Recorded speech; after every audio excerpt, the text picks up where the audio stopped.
deliberate creation is delicious, and creation by default less so.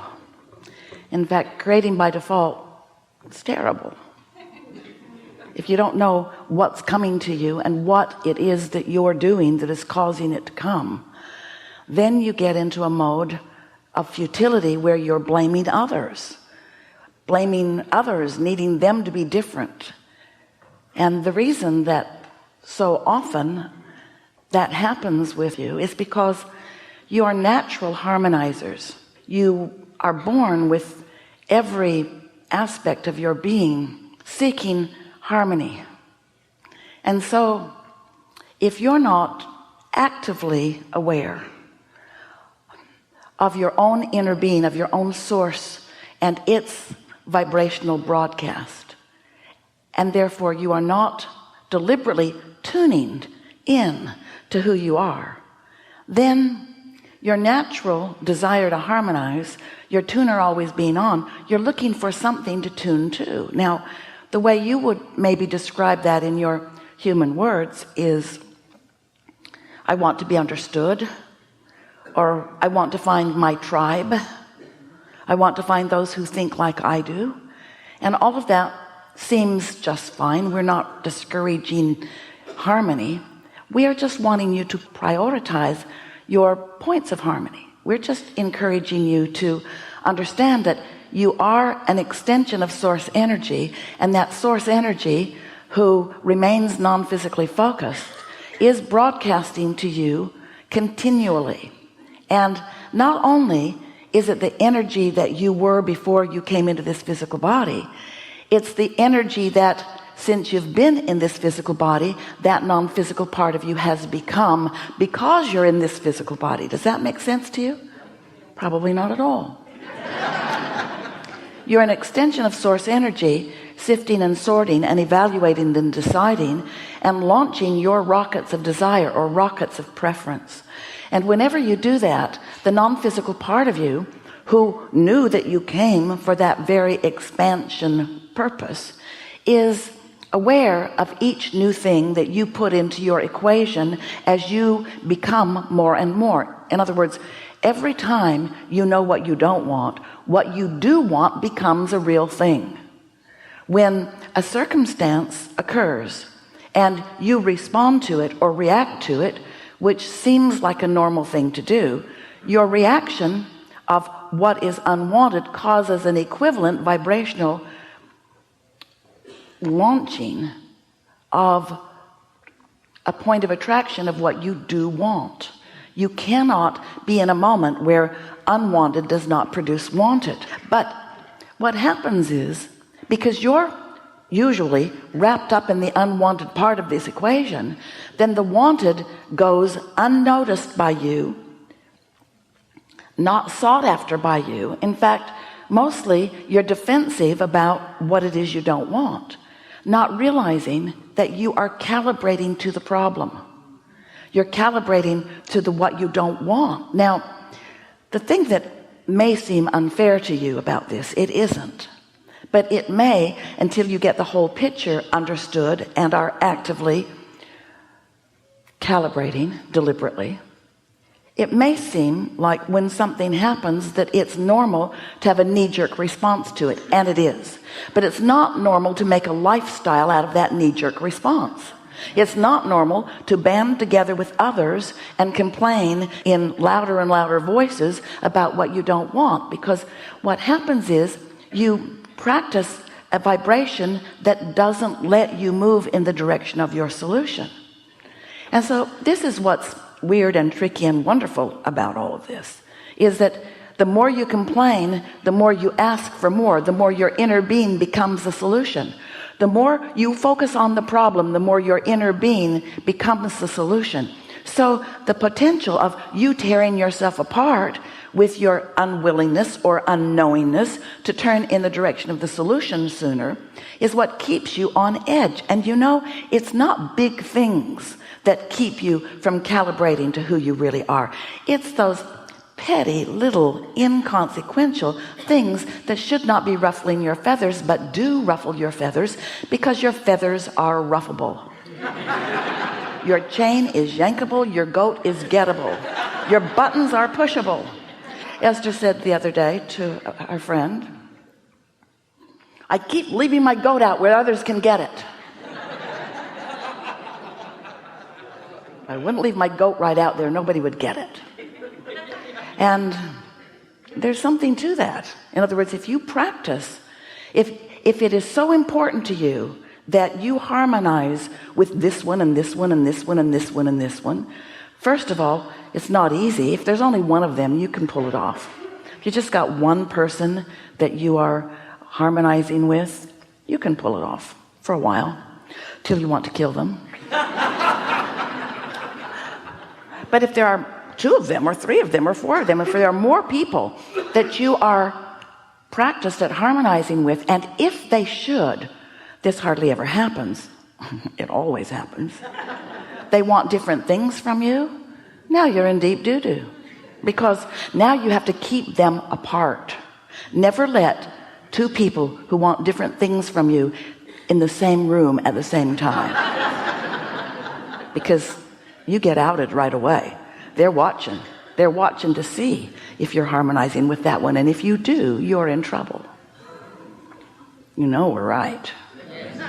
So what we're getting at here, we know you get this, but you're going to get it more as we play together today, because we want you to realize that you are an extension of source energy and will always be source energy. And that source energy part of you, because that source energy part of you never calibrates to unwanted, that source energy part of you has a pure, powerful, non-diluted, non-contested, non-resisted point of attraction.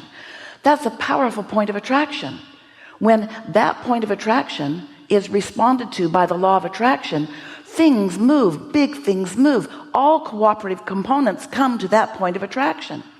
But as humans, you rarely stay in that pure, non-resisted point of attraction for very long, because you are so nosy. You're so wanting to sift through everything and decide the rightness and the wrongness of things.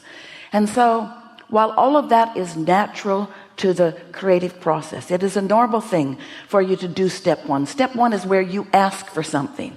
And the only way that you can decide what you're asking for is by sifting through some things that you want and some things that you don't want. In other words, it takes that contrast in order for you to define what you want. And when you do define it, even if you don't speak words to it, you launch a rocket of desire that your inner being includes, becomes, synthesizes, molds into that point of attraction, which is who you really are.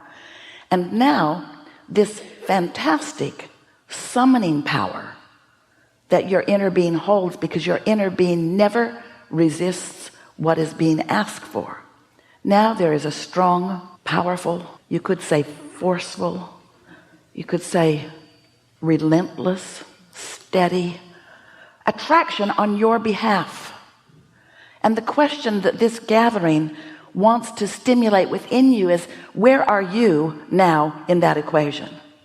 Are you going with the flow with what you want, or are you still in a state of protest or validation or defense? Are you still pushing against what's wrong, or are you going with the flow of what's right?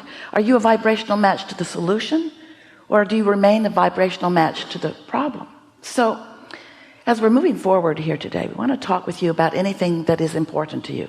Nothing is off limits, but we want to show you how really easy it is to calibrate to your success rather than letting the conditions that surround you calibrate you.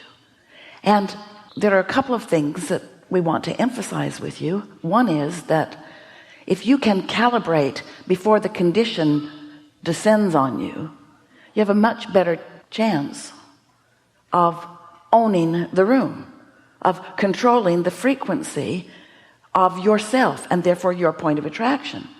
But if you have not gotten out ahead of it, if you haven't been deliberately quieting your mind, if you don't meditate on a regular basis, or if you're not basking or looking for positive aspects on a regular basis, if you're just an observer of life, and we want to say to you that most people offer most of their vibration in response to what they are observing. And in this world today, there is such a plethora to observe of both wanted and unwanted that most people have a very mixed bag of vibration that you are offering at any point in time, which means your goat is gettable. It means there's something within you that very well could harmonize with something that someone walks in the room, and let's say into your room, into your space, and let's, for sake of this analogy, say that they've not been meditating and they've not been reaching for alignment with who they really are, and they're not in a state of love or appreciation. They are really in a mean, ornery, vulnerable feeling, defensive state. You work with that person or live with that person or are that person.